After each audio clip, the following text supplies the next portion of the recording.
Navin Sadar at Starwood Towers, Medavakkam. Premium 3 BHLK homes at 7,999 per square feet. For more info, visit navins.in. இனிமே கண்ணை மூடிட்டு கடலை எண்ணெய் வாங்கலாம். ஏன்னா மந்த்ரா கடலை எண்ணெய் இதயத்தின் தயாரிப்பு. வறுக்க பொரிக்க ஏன் எல்லா சமையலுக்கும் மந்த்ரா தான். மந்த்ரா கடலை எண்ணெய் அபார ருசி, ஆரோக்கியமான உடல் நலம். ஜெனரலாக இது வந்து ஒரு ஓவரால் பட்ஜெட்டோட ஃபோக்கஸ் வந்து க்ரோத் இதுதான் இருக்கும்.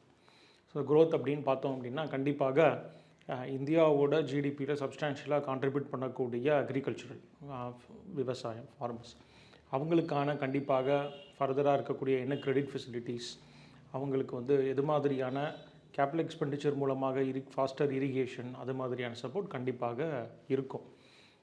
அது தாண்டி வந்து பார்த்தோம் அப்படின்னா நம்மளோட முக்கியமாக தி எக்கனாமிக் சர்வேல இம்பார்ட்டண்ட்டாக ஒரு குறிப்பிட்டிருக்க பாயிண்ட் பார்த்தோம் அப்படின்னா சென்ற ஆண்டில் வந்து பிக்கஸ்ட் வந்து க்ரோத் ஃபேக்டருக்கு கான்ட்ரிபியூட் பண்ணதே வந்து தி கன்சம்ஷனுடைய ஒரு பூஸ்ட், அதாவது மிடில் இன்கம் பீப்புளுடைய கன்சம்ஷன் வந்து பூஸ்டாக இருக்குது. அதுக்கு முக்கியமாக ஈவன் ஜிஎஸ்டி இவங்க எடுத்து வச்ச ரிஃபார்ம்ஸ் கூட ஒரு முக்கியமான காரணமாக நம்ம அதை பார்க்குறோம். ஸோ அந்த ஆஸ்பெக்டில் பார்த்தோம் அப்படின்னா இன்னும் ஃபர்தராக கன்சம்ஷன் பூஸ்ட் பண்ணக்கூடிய விஷயங்களை இந்த பட்ஜெட்டில் வந்து கண்டிப்பாக முன்மொழிவாங்க அப்படின்னு நம்ம எதிர்பார்க்கலாம். இதை தாண்டி வந்து பார்த்தோம் அப்படின்னா அவங்களுடைய primary focus will also be on artificial intelligence. இந்த ஒரு பர்டிகுலர் வேர்டை வந்து நம்ம பட்ஜெட்டில் அட்லீஸ்ட் ஒரு 4-5 இடத்துல கண்டிப்பாக பார்க்கலான்னு நான் எதிர்பார்க்குறேன். ஏன்னா இந்தியாவோட ஒரு லாஸ்ட் 3 இயர்ஸே வந்து பார்த்தோம் அப்படின்னா நம்ம ஏஐக்காக ரொம்ப சிக்னிஃபிகண்ட் ஆக்டிவிட்டீஸ் வந்து எடுத்துகிட்டு வரோம். Consequent reduction in the job. So youth and நிறைய காலேஜ் இன்ஸ்டிடியூஷன்ஸ் எஜுகேஷன்ஸ்க்கு எது மாதிரியான அலோகேஷன்ஸ் ஆர்டிஃபிஷியல் இன்டெலிஜென்ஸ் ஏஐ மூலமாக வேலைவாய்ப்புகள் குறையும் போது அதை காம்பன்சேட் பண்ணுற லெவலுக்கு எப்படி ஏஐ ஸ்கில்லிங்கை வந்து நம்ம உருவெடுத்து பண்ணலாம் அப்படின்ற விஷயங்கள் கண்டிப்பாக இந்த பட்ஜெட்டில் இருக்கும். அது நிறையா ஒரு யங்ஸ்டர்ஸுக்கு யூத் அவங்களுக்கு வந்து இது வந்து ஒரு முக்கியமான ஒரு அம்சமாக இருக்கும். எந்த துறைக்கு முக்கியத்துவம் இருக்கும் நீங்கள் எதிர்பார்க்குறீங்க?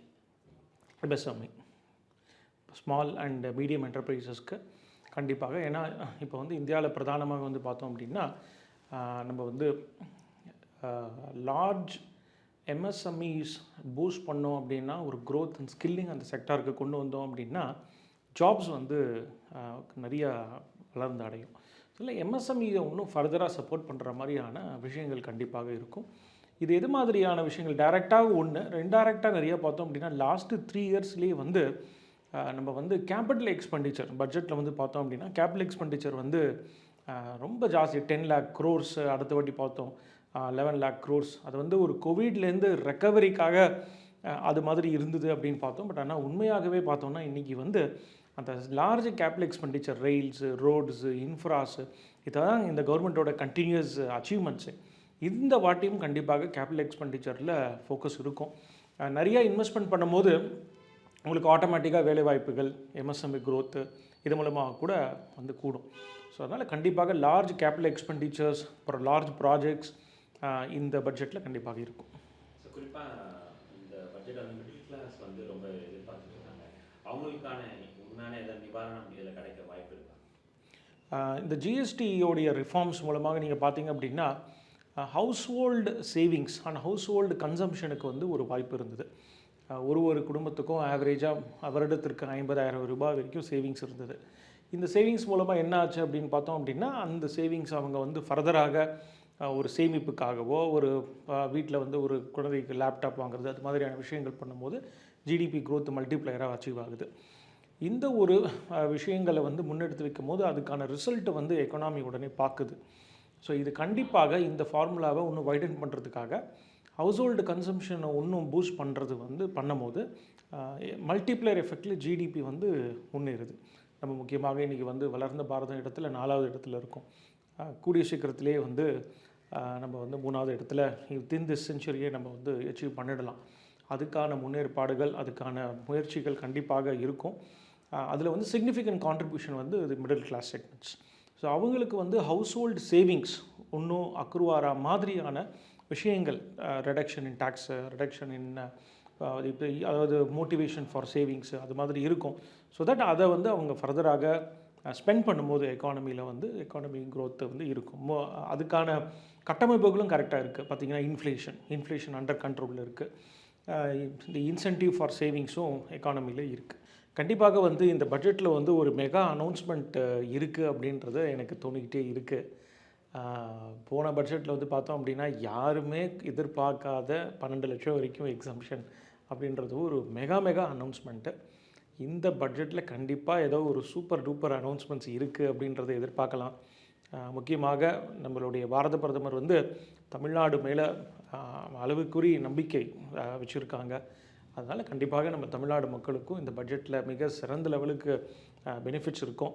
அதில் direct tax slab, personal slab அப்படின்றத வந்து டேட்டா வச்சு பார்க்கும்போது பார்த்திங்கன்னா கிட்டத்தட்ட வந்து எக்கனாமிக் சர்வேல என்ன குறிப்பிட்டிருக்காங்க, 9 கோடி நபர்கள் வந்து வருமான வரி தாக்குதல் செஞ்சுருக்காங்கன்னு சொல்கிறாங்க. இது வந்து இந்த நம்பர் வந்து பார்த்திங்கன்னா 3 கோடியாக இருந்தது. 5 கோடி 6 கோடின்னு ஆகி ஒரு ரிஃபார்ம்ஸ் அண்ட் ரெவல்யூஷன் டிமானிட்டைசேஷன் வரும்போது அது 5 கோடியாக ஆச்சு. இந்த 3 கோடின்றது அப்புறம் ஜிஎஸ்டி கொண்டு வந்தப்புறம் அது 7 கோடி ஆச்சு. இன்றைக்கி வந்து பார்த்தோன்னா 9 கோடி நபர்கள் வந்து அந்த அந்த இன்கம் டேக்ஸ் ஃபைல் பண்ணக்கூடிய சர்க்கிளில் வந்திருக்காங்க அவங்க. ஸோ இது வந்து இதில் பிரதானமாக வந்து 75% ஆஃப் த பீப்புள் வந்து நியூ ஸ்கீம் தான் ப்ரிஃபர் பண்ணியிருக்காங்க. ஸோ அதனால் ஆல்மோஸ்ட் த ஓல்டு ஸ்கீம் அப்படின்றது ஒரு ரிடண்டன்ட் அப்படின்னு ஆயிடுச்சு. அதனால் மேபி இந்த பட்ஜெட்டில் வந்து கண்டிப்பாக நியூ ஸ்கீமோட ஃபோக்கஸ் அண்ட் இன்சென்டிவ் ஃபர்தராக அந்த பாக்கி இருக்கக்கூடிய 25% மக்கள் கூட இந்த நியூ ஸ்கீமுக்கு எப்படி பெனிஃபிட் பண்ணலாம் அப்படின்றத பார்க்கும்போது கண்டிப்பாக அந்த பேக்ரவுண்டில் ஒரு ஸ்மால் ஹையர் ஸ்லாபில் ஒரு கன்செஷன். 12 லட்சம் வரைக்கும் ஆல்ரெடி எக்ஸம்ஷன் கொடுத்துட்டாங்க. பட் நிறைய அனௌன்ஸ்மெண்ட்ஸ் பார்க்க முடியுது. ஃபேமிலி டாக்ஸேஷன் கொண்டு வந்துடுவாங்க. யூஎஸில் வந்து இருக்குது, ஹஸ்பண்ட் அண்ட் ஒய்ஃப் சேர்த்து டேக்ஸ் ரிட்டர்ன்ஸ் பண்ணி ஃபைல் பண்ணலாம். அதாவது ஹஸ்பண்டுக்கு ஒரு 12 லட்சம், ஒய்ஃபுக்கு ஒரு 12 லட்சம் அப்படின்னா 24 லட்சம் ஒரு ஃபேமிலிக்கு வந்து எக்ஸம்ஷன். 2 பேரும் வேலை பண்ணிகிட்டு இருக்காங்க அப்படின்னா அது வேறு விஷயம். இல்லாத போது இந்த 24 லட்சம் வரைக்கும் பெனிஃபிட் வருது. இது வந்து இந்தியாவுக்கு கண்டிப்பாக இது மாதிரியான ஸ்கீம் வந்து சாத்தியம் அண்ட் ஆல்சோ ரொம்ப பெனிஃபிட்டாக இருக்கும். ஏன்னா நம்ம எல்லாருமே வந்து ஃபேமிலி பேஸ்டு அசோசியேஷன். அதை வந்து இது வருமா அப்படின்றது அதுக்கான ஒரு கட்டமைப்பு வந்து நியூ ஸ்கீமில் கொண்டு வருவாங்க அப்படின்றது. ஸோ இந்த பாக்கி இருக்கிற 25% மக்கள் கூட எப்படி நியூ ஸ்கீமில் ஃபிட் வாங்க. ஸோ ஃபுல்லாக என்ன ஆகும், இப்போ 100% எல்லாருமே நியூ ஸ்கீம் தான் பெனிஃபிட்டாக இருக்கும். ஓல்டு ஸ்கீம் பேப்பரில் தான் இருக்கும், அதை டெலீட் பண்ணலை அப்படின்னா கூட. ஸோ கண்டிப்பாக ஒரு marginal relief incentive for old scheme to new scheme shift பண்ணுறதுக்கான விஷயங்கள் கண்டிப்பாக ஒரு ரிலீஃப் இருக்கும். ஆல்ரெடி நீங்கள் பார்த்தீங்க அப்படின்னா நம்மளுடைய சென்ற வாரம் வந்து நம்மளோட யூரோப்பியன் யூனியனோட ஒரு ட்ரேட் டீலை சைன் பண்ணியிருந்தாங்க. மதர் ஆஃப் ஆல் டீல்ஸ்னு சொல்கிறாங்க. அதில் வந்து முக்கியமாக லேபர் இன்டென்சிவாக இருக்கக்கூடிய இண்டஸ்ட்ரீஸ், டெக்ஸ்டைல்ஸ், அப்பேரல்ஸ், அது மாதிரியான லேபர் ஓரியன்ட் ஹை இண்டஸ்ட்ரீஸ்க்கு வந்து பார்த்தோன்னா இது இந்த trade cuts and trade export duty relaxations கொண்டு வந்திருந்தாங்க.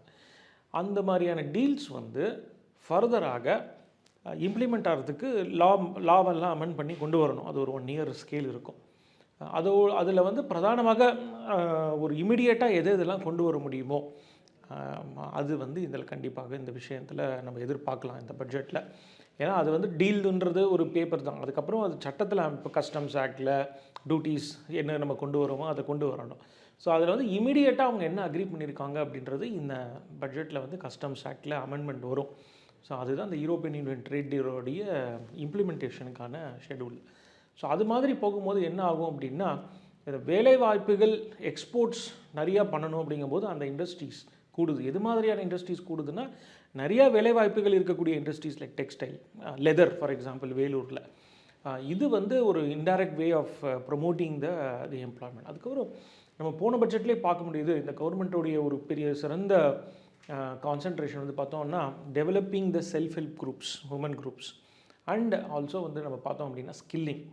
அவங்கள வந்து எப்படி ஒரு கார்பெண்டர் அப்படின்னு இருக்காருன்னா அவருக்கு வந்து சர்டிஃபை பண்ணி அவங்களுக்கு ஒரு ரெகக்னிஷன் கொடுக்கறது. முக்கியமாக இந்த யூரோப்பியனோடைய யூனியன் ட்ரேட் டீலில் கூட பார்த்திங்க அப்படின்னா இந்தியாவில் ஆயுஷ் படித்தவங்களுக்கு ப்ராக்டிஷனருக்கு எந்த ஒரு அடிஷ்னல் குவாலிஃபிகேஷனும் இல்லாமல் இந்த யூரோப்பியன் யூனியன் கண்ட்ரீஸில் அவங்க போய் ப்ராக்டிஸ் பண்ணலாம் அப்படின்றது ஒரு அம்சம் இருக்குது. ஸோ இது மாதிரியான ஸ்மால் டைம் சர்டிஃபிகேஷனை, ஸோ அது என்ன ஆகும் அப்படின்னா செல்ஃப் எம்ப்ளாய்மெண்ட்டை வந்து உங்களுக்கு கூடும். ஸோ ஸ்கில்லிங்கில் வந்து நிறையா even high level skilling and also ஒரு சின்ன லேபர் ஆப்பர்ச்சுனிட்டிஸ் நானே வந்து சுயமாக வேலை பார்த்து சம்பாதிக்கக்கூடிய விஷயங்கள் நிறையா இன்றைக்கி தேவைப்படுது இல்லையா ஜாப்ஸ்க்கு இல்லையா. ஏன்னா ஆர்டிஃபிஷியல் இன்டெலிஜென்ஸ் அப்புறம் உங்களுக்கு ஸ்மால் ஒர்க்குக்கு வந்து அன்இம்பார்ட்டன்ஸாக போயிட்டுருக்கு.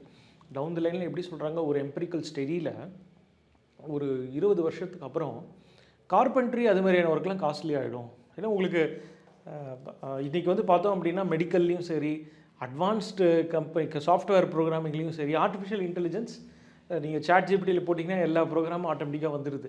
ஆனால் ஸ்டில் மேனுவலாக பண்ணக்கூடிய விஷயங்கள் எது பார்த்தோம் அப்படின்னா திஸ் கார்பென்ட்ரி அதெல்லாம் வந்து வில் பிகம் மோர் டிமாண்டிங் அப்படின்னு சொல்கிறாங்க. ஸோ அதுக்கான ஒரு ஸ்டடி கூட இந்த எக்கனாமிக் சர்வேயில் நம்ம பார்க்க முடியுது. சேலஞ்சஸ் எது மாதிரிலாம் இருக்கும் 10 years down the line, 20 years down the line, அதுக்கான ப்ரிப்பரேஷன் இப்போ பண்ணணும்.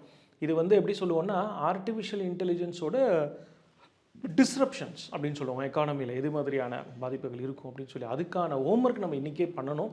அதோடைய முக்கியத்துவம் கண்டிப்பாக இருக்கும். ஸோ பட்ஜெட் அப்படின்னு ஜென்ரலாக எடுத்திங்க அப்படின்னா எந்த ஒரு ஃபினான்ஸ் மினிஸ்டருக்குமே ஃபஸ்ட் அண்ட் ஃபார்மோஸ்ட் டாஸ்க் என்ன தெரியுமா, வரவு செலவு இருக்குது.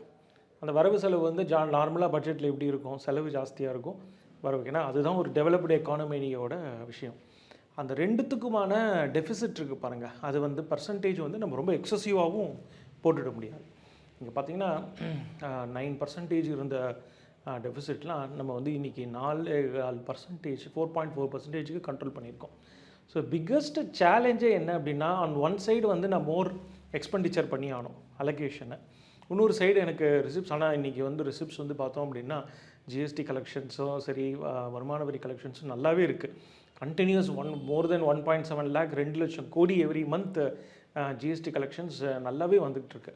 இருந்தும் கூட இந்த ஃபிஸ்கல் டெஃபிசிட் அப்படின்ற நம்பர் இருக்கு இல்லையா, அதுதான் வந்து ஒரு எக்கனாமிக் ஆங்கிளில் பார்த்தோம் அப்படின்னா மிக மிக முக்கியமான நம்பர். நான் வந்து ஒரு பட்ஜெட்டில் வந்து இதெல்லாம் ரிசிப்ட்ஸ் இதெல்லாம் பேமெண்ட்ஸ்னு போட்டு நான் எழுதிட்டேன் அப்படின்னா நான் மாற்றிக்கிட்டே இருப்பேன். எனக்கு இந்த ஸ்கீம் அனௌன்ஸ் பண்ணும்போது இந்த ரிசிப்ட் கம்மியாகும், இந்த எக்ஸ்பெண்டிச்சர் போகும். அல்டிமேட்டில் நான் என்ன தான் பண்ணாலும் அந்த ஃபைனல் நம்பர் இருக்குது பாருங்கள், அந்த துண்டு, அது வந்து அந்த டெஃபிசிட் பர்சன்டேஜ் வந்து நான் 4 to 4.5% வைக்கணும். அதுதான் வந்து என்னுடைய சேலஞ்சு. ஸோ ஃபினான்ஸ் மினிஸ்டருக்கு இந்த வாட்டி அந்த ஃபிஸ்கல் டெஃபிசிட் நம்பரை கிவன் திஸ் எக்கனாமிக் சுச்சுவேஷன் க்ரோத்தை கொடுக்கணும். பாரத்தில் வந்து நம்ம இந்த நெக்ஸ்ட்டு ஒரு 2-3 இயர்ஸில் நம்ம வந்து we should come to 3rd position. More particularly geopolitical issues நிறையா இருக்குது யூஎஸ் அதர் செக்மெண்ட்ஸில். இது மாதிரியான சேலஞ்சஸ்லாம் இருக்கிறச்சே இன்வெஸ்டாரோடைய சென்டிமெண்ட்டும் கொஞ்சம் அஃபெக்ட் ஆகிருக்கு. நீங்கள் கோல்டு ப்ரைஸில் அதை பார்க்க முடியுது. கோல்டு ப்ரைஸ் இன்க்ரீஸ் ஆகிறதுக்கு பிரதானமான காரணம் என்ன, வேர்ல்டு லெவலில் இருக்கக்கூடிய அன்சர்டனிட்டி. இது இந்தியான் எக்கானமியோட எந்த இஷ்யூவும் கிடையாது. அன்சர்டனிட்டி, வேர்ல்டில் வார் நடக்குது அப்படிங்கும்போது என்ன பண்ணுறாங்க, இந்தியாவில் இருக்கக்கூடிய பேங்க்ஸ், இந்தியாவில் இருக்கக்கூடிய பெரிய நிறுவனங்கள்னாலும் கோல்டு வாங்கி வச்சுக்கிறாங்க. அப்போ எல்லோரும் வாங்கி வைக்கும் போது இந்த டிமாண்ட் சப்ளை வந்து மிஸ்மேட்ச் வந்து ஆகுது. ஸோ அது மாதிரியான அன்சர்டனிட்டிஸ் இருக்கிறச்சே நம்ம வெளியூர்லேருந்து நம்ம இன்வெஸ்ட்மெண்ட் இங்கே கொண்டு வரணும் இல்லையா, ஃபாரின் டைரக்ட் இன்வெஸ்ட்மெண்ட்ஸ், அதுக்கு மோர் கான்ஃபிடென்ஸ் கொண்டு வரணும். ஸோ இந்த நம்பர், இந்த ஃபிஸ்கல் டெஃபிசிட் அப்படின்ற நம்பரை வந்து நம்ம கண்ட்ரோல் பண்ணி வைக்கணும் அப்படின்றது வந்து ஒரு பிக்கஸ்ட் சேலஞ்ச். அதே மாதிரி லாஸ்ட்டு 3 பட்ஜெட்டை வந்து முக்கியமாக வந்து என்ன தான் இருந்தாலும் இந்த கேபிட்டல் எக்ஸ்பெண்டிச்சர்ன்ற அலோகேஷனை மாற்றாமல் வச்சுருந்தாங்க ட்ராக் ரெக்கார்டில். இந்த வருஷமும் அதை வந்து கண்டிப்பாக அந்த ரெக்கார்டை மெயின்டைன் பண்ணுவாங்களான்றது ஒரு சேலஞ்சிங்கான விஷயம். ஸோ இது வந்து கண்டிப்பாக ஒரு சேலஞ்சிங் டைம்ஸில் நம்மளுக்கு இருந்தால் கூட எக்கனாமிக் சர்வேல ஃபஸ்ட்டு லைனே அதான் குறிப்பிட்டிருக்கு. வேர்ல்டு லெவலில் பார்த்தோம் அப்படின்னா சேலஞ்சஸ் இருக்குது. இன்ஃபேக்ட் வந்து உலக லெவலில் ட்ரேடு ஷாக் வரலாம். ஆனால் இந்தியா வந்து ரொம்ப ஸ்டெபிலிட்டியாக இருக்குது பிகாஸ் நம்மளுடைய ஸ்ட்ராங் ஃபண்டமெண்டல்ஸ் இருந்தது தான் அது பிரதான காரணம் அப்படின்னு சொல்லிட்டுருக்காங்க. இந்த பேராமீட்டரில் இந்த ஃபிஸ்கல் டெபிசிட்டை மெயின்டைன் பண்ணி நிறையா கடனும் வாங்காமல் பாரோயிங்ஸ் ரேஷ்னலியும் டெப்ட் ரேஷியோன்னு சொல்லுவோம், அதையும் மெயின்டைன் பண்ணி GDP ratio to dept ratio maintain பண்ணி க்ரோத் ரேட் வந்து எக்கனாமிக் சர்வேல கொடுத்துருக்காங்க 7.4% அப்போர்ட்ஸில் நம்ம க்ரோ ஆகும் அப்படின்னு சொல்லி ரொம்ப நல்ல விஷயம். வந்து உலக லெவலில் அந்த 7% க்ரோத்துன்றது யாருமே அச்சீவ் பண்ணாத ஒரு விஷயம். அந்த க்ரோத் ரேட்டை நம்ம அச்சீவ் பண்ணி இந்த பட்ஜெட்டை ப்ரெசென்ட் பண்ணுவாங்க அப்படின்றது வந்து மிக கடினமான விஷயம்தான். அது இருந்தாலும் மக்களுடைய நலன் கருதி சில லார்ஜ் ரிஸ்க்கும் எடுத்து இந்த பட்ஜெட் இருக்கும். நல்ல விதமாக poor people, middle class people எல்லாருக்குமே ஒரு நல்ல அம்சம் இருக்கும் அப்படின்னு நம்ம எதிர்பார்க்கலாம். இல்லை, இந்த கோல்டு ப்ரைஸோட ப்ரெசன்ட் சுச்சுவேஷன் வந்து பார்த்தோம் அப்படின்னா சார், இட் இஸ் பேசிக்கலியான சொன்ன மாதிரியான உலக லெவலில் இருந்த அன்சர்டனிட்டி தான் இதுக்கு வந்து காரணமே தவிர்த்து இதை வந்து நம்ம வந்து டிஸ்இன்சென்டைவ் பண்ணணும் அப்படின்னு வச்சுக்கோங்களேன், இன்சென்டிவைஸ் பண்ணணும் அப்படின்னா இம்போர்ட் டியூட்டி வந்து கூட்டணும் அப்படின்ட்டு ஜென்ரலாக ஒரு தேரி. இது இம்போர்ட் டியூட்டியை கூட்டினா என்ன ஆகும்னா ஜென்ரலாக ஒரு மார்க்கெட் பர்செப்ஷனில் வந்து ஸ்மக்லிங் அதெல்லாம் வந்து கூடும். ஜென்ரலாக இம்போர்ட் பண்ணாமல் மேரபூரமாக வரும். ஸோ இது வந்து ஒரு எல்லா கவர்மெண்ட்டுக்கும் ஒரு தெரிஞ்ச விஷயம் தான். ஜென்ரலாக இதில் வந்து மறைக்கிறதுக்கு எதுவும் கிடையாது. ஸோ அதனால் இம்போர்ட் டியூட்டி கூட்டினா என்ன ஆகும்னா கூட உங்களுக்கு லோக்கல் ப்ரைஸ் கூடும் போது, இன்னும் ஃபர்தராக கூடும் போது இங்கே இருக்கிற டிமாண்ட் அண்ட் சப்ளை ஷார்ட்டேஜ்னால இப்போ இருக்கிற ப்ரைஸோட இன்னும் கொஞ்சம் ஜாஸ்தியாக கொண்டு விட்டு போய் தான் அது முடியும். ஸோ அதனால் இது வந்து இந்த டிமாண்ட் அண்ட் சப்ளைனால் அன்சர்டனிட்டினால் வரக்கூடிய ஃப்ளக்சுவேஷன் அதுவே ஆட்டோமேட்டிக்காக கரெக்ஷன் ஆகும். இந்த மிஸ்மேட்ச் எப்படி ரிசல்ட் ஆகும், அது ஆட்டோமேட்டிக்காக கரெக்ஷன் ஆகும். ஆன் கான்ட்ரரி வந்து நீங்கள் சில்வர் பார்த்தீங்கன்னு வச்சுக்கோங்களேன், இது வந்து இப்போ வந்து நிறைய பேர் சில்வரில் தான் இன்வெஸ்ட் பண்ணுறாங்க. நிறைய கம்பெனிஸ் கூட அவங்களுடைய ரெகுலர் பிஸ்னஸ் சில்வராக வாங்கி விற்கிறது இருந்தால் கூட இப்போ அதையே ஒரு லேண்டில் இன்வெஸ்ட் பண்ணுற மாதிரி ஒரு டன்ஸ் கணக்கில் இன்வெஸ்ட்மெண்ட்டாக வச்சுருக்காங்க. 3 டன் 4 டன்லாம் வாங்குறாங்க. 3 to 4 times of price increase இருந்தது வந்திருக்கு இப்போது சில்வரோடது. சில்வர் ஆனால் price increase is because of நம்ம ஒரு எம்பரிக்கல் ஸ்டடி கூட பண்ணோம் அது சம்மந்தமாக. நீங்கள் வந்து last 1 yearல growth in electronic industries, growth in solar industries அதையும் சில்வரோட ப்ரைஸ் இன்க்ரீஸையும் ஸ்டடி பண்ணிங்கன்னா கிட்டத்தட்ட கோரலேட் ஆகும். ஏன்னா சில்வரோட காம்பனண்ட் வந்து silver is a good conductor of இது electricity and also the solar இது ரெனியூபிலிட்டி ஆல்சோ. ஸோ அதனால் நீங்கள் growth in electronic industry last 2 years படிங்க, growth in solar industries last 1 or 2 years படிங்க. கரஸ்பாண்டிங் growth இந்த டிமாண்டை கூடும் போது உங்களுக்கு நேச்சுரலாக அவ்வளோ சப்ளை இல்லை, அதனால் அந்த ப்ரைஸ் கூடுது. அந்த ப்ரைஸ் இன்க்ரீஸும் உங்களுக்கு காரிலேஷன் வந்து பர்ஃபெக்ட் மேட்ச் இருக்குது. ஸோ இதனால் சில பேர் வந்து கோல்டுனால் மட்டுமே தான் இந்த சில்வர் கூடுதோ அப்படின்றாங்க. அது அப்படி கிடையாது. ஆக்சுவலாக இது வந்து ஒரு very unfortunate that both has come at a same point of time அப்படின்னு தான் நம்ம. ஜிஎஸ்டியில் வந்து பார்த்தோம் அப்படின்னா ஜென்ரலாக இப்போ தான் ஒரு பெரிய ரிஃபார்ம்ஸ் கொண்டு வந்தாங்க. மிகப்பெரிய ரெவல்யூஷன். 4 ஸ்லாபாக இருந்தது 2 ஸ்லாபாக ரேஷனல் பண்ணி கொடுத்துருக்காங்க. ஜென்ரலாக ஜிஎஸ்டியோட உங்களுக்கு தெரியும் ரேட் ஆன சேஞ்சஸ் வந்து கவுன்சில் மூலமாக தான் வர முடியுமே தவிர்த்து பட்ஜெட்டில் அதை கொண்டு வர முடியாது.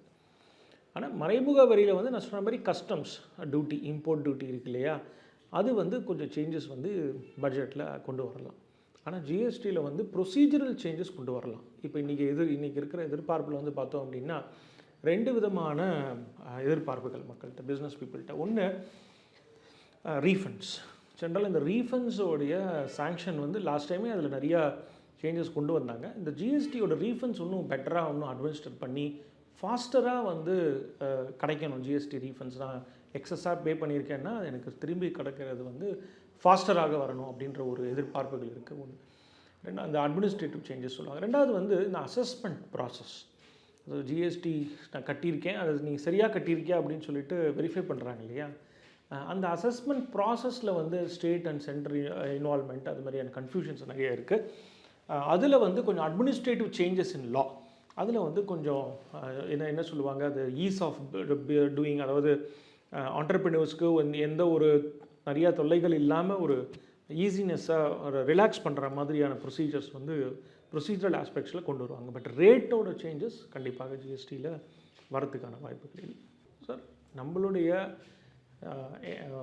பிரைம் மினிஸ்டரோட விஷன் ஜென்ரலாக பார்த்திங்க அப்படின்னா all over India development, growth, people centric, இதுதான் அவங்களுடைய கீ ஃபோக்கஸ். இப்போன்னு இல்லை, லாஸ்ட் டைம் கூட தமிழ்நாடுக்கு லாஸ்ட் டைமில் எலெக்ஷன்ஸ் இல்லை, அதுக்கு முன்னாடி வாட்டி கூட இல்லை கூட தமிழ்நாடுக்கான பெனிஃபிட் கீ என்னென்ன ஷேரோ, number of IITs, number of IIMs, AIIMS, அதுக்கான அலோகேஷன்ஸு கண்டிப்பாக இங்கே இருந்துட்டு தான் இருந்தது. சென்னை மெட்ரோவோட அலோகேஷன்ஸ் வந்து எவ்ரி இயர் பட்ஜெட்டில் நம்ம பார்க்க முடியுது. நேஷ்னல் ஹைவேக்கான அலோகேஷன்ஸ் எவ்ரி இயர் பட்ஜெட்டில் பார்க்க முடியுது. அதனால் வந்து கண்டிப்பாக இது வந்து ஒரு எலெக்ஷன் ஓரியன்ட் பட்ஜெட் அப்படின்னு சொல்லி ஜென்ரலாக எதிர்க்கட்சிகள் வந்து நிறைய பேர் இப்போயே கூட இன்னும் பட்ஜெட்டே வரலாம் கூட அவங்க டைலாக் இப்போயே ரெடி பண்ணி வச்சுருவாங்க, நாளைக்கு என்ன சொல்லணும் அப்படின்றது ஸ்டாண்டர்டாக. பட் ஆனரபிள் பிரைம் மினிஸ்டரோட மோடியோட விஷன் வந்து ரொம்ப கிளியராக இருக்குது. 2047 நம்ம வந்து விக்ஷித் பாரத் எங்கே போய் நம்ம இருக்கணும், 2030 நம்ம வந்து நம்பர் 2 நம்மளுடைய குளோபல் எக்கானமியில், நம்பர் 3க்கு வந்துட்டு நம்பர் 2ஓட ரேசிங்கில் இருப்போம். அப்போது அதை ஃபாஸ்ட்டாக பண்ணணும். அவங்களுடைய கீ ஃபோக்கஸே வந்து யூத். அவங்க நம்ம ஆர்டிஃபிஷியல் இன்டெலிஜென்ஸோடைய டிஸ்ரப்ஷனை நல்லா புரிஞ்சுக்கிட்டு அவங்க வந்து அதில் ரொம்ப கீ ஃபோக்கஸில் இருக்காங்க. ஸோ அதனால் கண்டிப்பாக இந்த யூத்துக்கு வந்து ஆர்டிஃபிஷியல் இன்டெலிஜென்ஸோட எம்பவர்மெண்ட் பண்ணணும் அப்படின்னு சொல்கிற ஒரு விஷயம் வந்து அவங்களோட ரொம்ப டீக்கேனா. நீங்கள் பார்த்தீங்கன்னா லாஸ்ட் ஒரு 6 மந்த்ஸாக பாருங்களேன், அவங்களோட இன்டராக்ஷன் ஸ்டார்ட் அப் கம்பெனிஸோட ரீசெண்டாக இன்ட்ராக்ட் பண்ணாங்க, டெக் லீடர்ஸோட இன்ட்ராக்ட் பண்ணுறாங்க, யூடியூப் கண்டென்ட் க்ரியேட்டர்ஸோட எக்ஸ்க்ளூசிவாக. இதுக்கு முன்னாடி ஏதாவது ஒரு ப்ரைம் மினிஸ்டர் வந்து இது எல்லா கிளாஸ் ஆஃப் பீப்புள்லையும் நீங்கள் இன்ட்ராக்ட் பண்ணி பார்த்துருப்பீங்களான்னு தெரியல. லாஸ்ட்டு ஒரு 6-7 இயர்ஸாக ஸ்கூல் கோயிங் ஸ்டூடெண்ட்ஸ்கிட்ட இன்ட்ராக்ட் பண்ணிக்கிட்டு இருக்காங்க. மோட்டிவேஷன் ஆல் செக்மெண்ட் ஆஃப் பீப்புள்கிட்ட இன்ட்ராக்ட் பண்ணுறாங்க. ஸோ இன்ட்ராக்ட் பண்ணும்போது என்ன ஆகுது, க்ரோயிங் எக்கானமியில் 140 crore ப்ளஸ் இருக்கக்கூடிய கண்ட்ரியில் வந்து எது மாதிரியான சேலஞ்சஸ் அப்படின்னு உங்களுக்கு தெரியுது.